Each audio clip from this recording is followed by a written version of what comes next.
Hello, my name is Natalie, and a year ago everything in my family changed completely because it turns out that my father had an illegitimate son.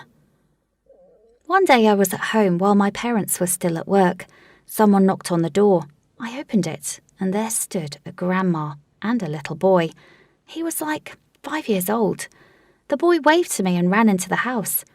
I was confused, and this old woman explained that he would stay for a couple of hours, that my parents would be fine with it, and that I should look after him.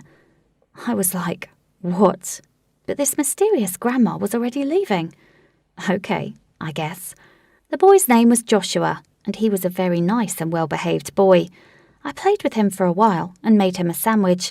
He kept asking me, when will Daddy come home? I was super confused. I called my parents, and they didn't answer at first. But then my dad finally answered, and he was not happy to hear about what had happened. Soon my parents came home, and they looked at this kid like he was some kind of mythical creature. They were just staring at him. They went into the kitchen area, completely ignored the kid, and started whispering. My mum was extremely angry, and my dad was basically panicking. They tried to keep it quiet, but it was clear that something weird was happening. At some point, Joshua shyly made his way toward my father and asked him, "Are you my daddy?" He continued to ask him questions, but Dad just kept staring at the boy. It was like he was scared of him. Mum was covering her face with her hand in embarrassment. Joshua tried to hug my dad, but instead of hugging him back, Dad was stiff and not really responding in any way. He was just standing there. Joshua got upset and confused, and he kept looking at me and Dad and Mum. I felt sorry for him, but most of all, I was trying to figure out what was really happening. Soon the old lady returned to take poor confused Joshua home. My mum was so angry that she could barely look at the old woman, but she was trying to hide it. My father raised his voice at her, asking what she thought she was doing. She calmly answered, "You should take responsibility for your actions. If you want to see your son, here is my address." She gave him a piece of paper and left. Joshua waved his hand to all of us in desperation, but I was the only one who waved back at him. I immediately asked a bunch of questions, but my parents were ignoring me, continuing to quietly argue with each other. My mum took the paper with the address from my father, crumpled it, and threw it into the trash. After that, she went into her room, and Dad followed, ignoring any questions I had. I went to my room and tried to listen to my parents through a wall, but let's be honest, it was clear what happened. I couldn't believe that my father could cheat. Knowing I wouldn't get any answers from my parents, I picked up the address from the trash. A few days later, I went to the old lady's house. She had the same face as before. She was always calm and collected. I asked her if I could see my brother, and she nodded. When I went to Joshua's room, he was super happy to see me, and he hugged me. He was such a sweet boy. He immediately started to show me all of his toys and drawings, and we played games, and it was very sweet, except for the parts when he would ask uncomfortable questions like, "When will Daddy come? Are you my sister? Was that my mum?" I liked playing with him, but I couldn't give him any answers to his questions. Finally, he was so tired he fell asleep. The old woman asked if I wanted some tea, and I decided that it was a good time to finally find out what happened. I was ready to ask her so many questions, but she decided to tell me everything herself without trying to hide any details. It turns out that my father had had an affair with her daughter, who was in her 20s. I was shocked because I never knew anything about this. But I suddenly remembered how my parents were stressed and angry about 5 years ago. My mum definitely knew about it.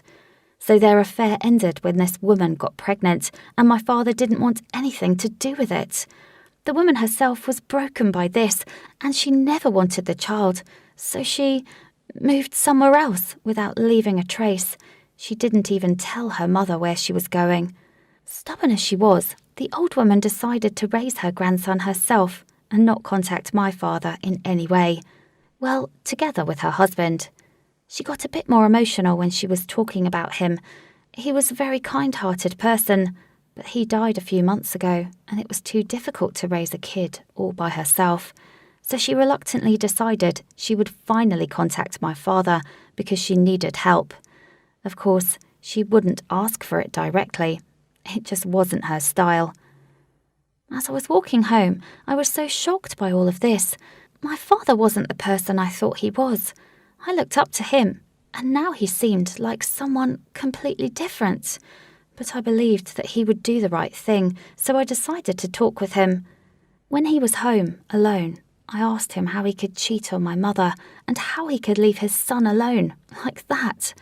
He didn't know Joshua's mother left, and he wanted to concentrate on our family, but everything he said was just excuses. I was disappointed in my father, but wanted to give him a second chance. I told him that now he could take care of this boy because he clearly needed a father. My dad agreed, but he clearly didn't want to do it at all. He said that he would spend some time with Joshua, but not in this crazy woman's house, so instead he would go and see him at playgrounds and parks. Joshua was always happy to see my father, and he was always trying to talk to him or play with him. And my father tried, but it wasn't really genuine. Sometimes he would stay at our house, but only when my mother wasn't home. She didn't want to see Joshua, or even hear about him. I guess it was too painful for her, because this little boy was a reminder of my dad's infidelity. I felt sorry for Joshua, because he was such a sweet little boy, but it got even worse. Pretty soon my father stopped seeing Joshua, and even me, and my mum. He always stayed late at his job because he had so much work to do. Everyone knew it was a lie because he had never done that before, but we never talked about it at all. Mum was acting like everything was all right, but I could see how heartbroken she was. I continued to see Joshua because I felt so guilty. He was my half-brother after all, and he was always happy to see me, but a little disappointed that his daddy wasn't around, and he wasn't always allowed in our house anymore because my mum had forbidden it. She hated him. One day we were playing at a playground not far from our house, and Joshua fell into a big puddle. He was soaking wet from head to toe and needed a change of clothing immediately. I had no choice but to go home and ask my mum for it. When we arrived and I asked my mum, she refused and said he should get a change of clothing at his own house, which was like an hour from ours. I tried to make Mum change her mind, but she kept saying no. It was painful to hear, especially for Joshua. He couldn't understand why she was against it, and why she wouldn't even look at him while she was talking. The whole way home, he was extremely upset and cold. We couldn't take a taxi, so we had to take the bus. As we were rushing to finally get Joshua home, he suddenly stopped and started doing something in the grass. After a minute, he gave me a bouquet of dandelions and asked me to give it to my mum because he thought he had upset her somehow. I couldn't believe how kind he was and that he thought that it was his fault somehow.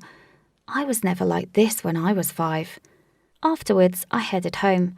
I gave my mum the bouquet saying Joshua wanted me to give it to you. She looked at it for a long time without touching it, with a weird look on her face. Afterward, she took them and threw them into the trash. I was upset because I watched Joshua collect them while he was wet and freezing cold. In the evening, as I walked by the trash can, I noticed that the dandelions weren't there anymore. After this, my mum started to tolerate Joshua. She would let him stay in our house at first, then she started cooking for him, and in just a month's time, she was talking with him a lot.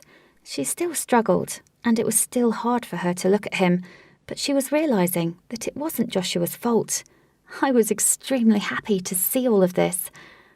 My father, on the other hand, didn't like it at all. When he found out that Mum started to like Joshua, he was angry. He would tell her that she did it just to spite him, to remind him of what he had done. She didn't even try to answer to him, because by this point she had lost all the respect she had for him. Then my father forbade us to see Joshua because he was his son. I didn't want to tolerate my parents never listening to or answering me, so I started to share my thoughts. After another argument, I barged in and shouted at my dad, "You don't even care about Joshua. You don't care about anybody except yourself." And every time he would say, "Stay out of it." And Mum would just basically ignore him. She was tired. After all this time, she finally decided to share what she thought with me after all these months of silence. She wanted to get a divorce with my father. She forgave him for cheating because she needed him in the family, but now, seeing him running away from his responsibilities and blaming everyone around him for them, she didn't want to anymore. She was very sorry for treating Joshua badly, but she couldn't look at him without remembering what my father did. It was hard for me because I still loved my father. I still believed that he could be better. Then he finally came to me, but it was far from him trying to be better. He told me that he cheated because my mum didn't respect or love him anymore. Begged me to go with him when they got the divorce. I remembered Joshua and how much he wanted to see his father, and it made me feel sick because I felt the same. He was never home, so I refused. At least my mum tried. Later I found out that he tried to take Joshua away, but his grandma wouldn't let him, and even called the police. It was so funny how hard he tried now, when he realised that nobody needed him anymore. Well, they got divorced, and I have seen him once or twice since then. I see Joshua regularly, though. He often stays at our house, and we both love him. He even calls Mum, Mum. She smiles every time he does that, although it still hurts when he asks where's Daddy. And I don't know where he is. I mean, in his life. But I still hope that he will change, and all of it still hurts. This was a long story,